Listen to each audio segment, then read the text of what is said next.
இந்த வீடியோவில் நாம் சுவையான அவியல் எப்படி செய்யலான்னு பார்க்க போகிறோம்.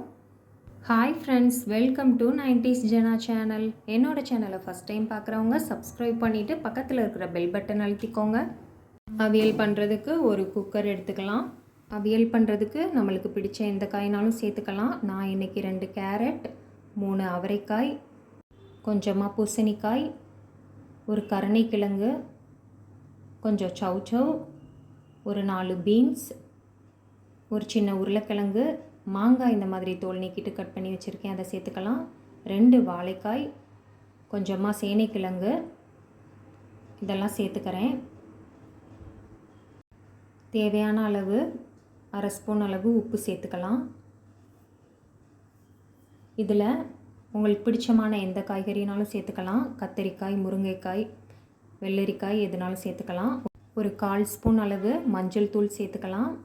இப்போ இதில் ஒரு 1/4 டம்ளருக்கு கொஞ்சம் அதிகமாக மட்டும் தண்ணி சேர்த்துக்கலாம். தண்ணி ரொம்ப சேர்க்க தேவையில்லை, கொஞ்சமாக தண்ணி சேர்த்து எல்லாத்தையும் நல்லா ஒருக்க கலந்து விட்டுடலாம்.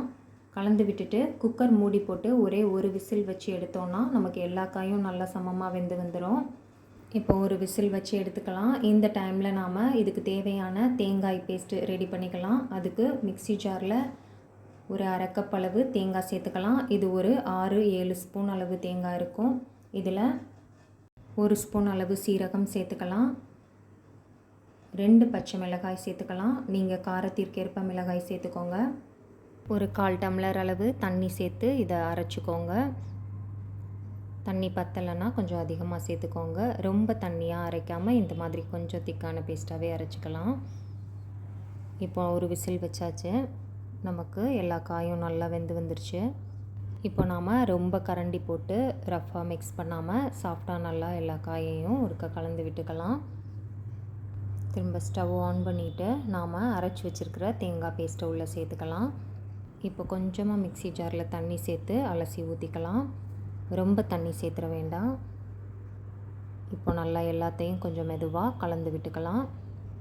மீடியம் ஃப்ளேம்லேயே வச்சு எல்லாத்தையும் கொஞ்சம் நல்லா கலந்து விட்டதுக்கப்புறமா ஒரு 3 ஸ்பூன் அளவு தயிர் சேர்த்துக்கலாம்.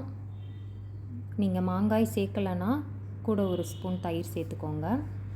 நான் மாங்காய் சேர்த்ததுனால 3 ஸ்பூன் மட்டும் தயிர் சேர்த்துருக்கேன்.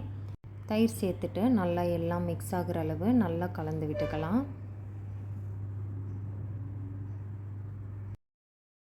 தண்ணி கொஞ்சம் கம்மியாக இருந்ததுன்னா ஒரு நிமிஷம் மட்டும் நல்லா எல்லாத்தையும் கொதிக்க விட்டுக்கலாம். இல்லை தண்ணி அதிகமாக இருந்ததுன்னா தண்ணி கொஞ்சம் வற்றி வர தண்ணியும் நல்லா கொதிக்க வச்சுக்கலாம். அவியல் ரொம்ப கட்டியாகவும் ரொம்ப தண்ணியாகவும் இல்லாமல் இருக்கிற மாதிரி பார்த்துக்கோங்க. இப்போ இதில் ஒரு 2 ஸ்பூன் அளவு தேங்காய் எண்ணெய் சேர்த்துக்கலாம். உப்பு செக் பண்ணிக்கோங்க. நீங்கள் செய்கிற அவியல் அளவை பொறுத்து உப்பு சேர்த்துக்கோங்க. அவியலுக்கு தேங்காய் எண்ணெய் சேர்க்குறது நல்லாயிருக்கும். அவியலில் பொதுவாக நாம் தாளிக்க மாட்டோம். நீங்கள் இஷ்டப்பட்டால் இதில் எண்ணெய் சேர்க்குறதுக்கு பதில் தனியாக தேங்காய் எண்ணெய் சேர்த்து கடுகு, காஞ்ச மிளகாய், கருவேப்பிலை சேர்த்து தாளித்து சேர்த்துக்கோங்க. நான் இன்றைக்கி தாளிக்கலை. கருவேப்பிலும் தேங்காய் எண்ணெயும் இதிலையே அப்படியே ஆட் பண்ணிக்கிட்டேன். இதெல்லாம் சேர்த்துட்டு அவியல் நல்லா கரெக்டான பக்குவத்துக்கு வந்தோடனே அடுப்பை ஆஃப் பண்ணிக்கலாம். பாருங்கள், இப்போ நல்லா கரெக்டான பக்குவத்துக்கு வந்துருச்சு. இந்த டைமில் நாம் அடுப்பை ஆஃப் பண்ணிக்கலாம். இப்போ நமக்கு ரொம்பவே டேஸ்ட்டான அவியல் ரெடி ஆயிடுச்சு. கண்டிப்பாக எல்லோரும் ட்ரை பண்ணி பாருங்கள். ட்ரை பண்ணி பார்த்துட்டு எப்படி இருக்குன்னு சொல்லி எனக்கு கமெண்ட் பண்ணுங்கள். என்னோடய சேனல் பிடிச்சிருக்குன்னா லைக் பண்ணுங்கள், சப்ஸ்கிரைப் பண்ணுங்கள். தேங்க்ஸ் ஃபார் வாட்சிங்.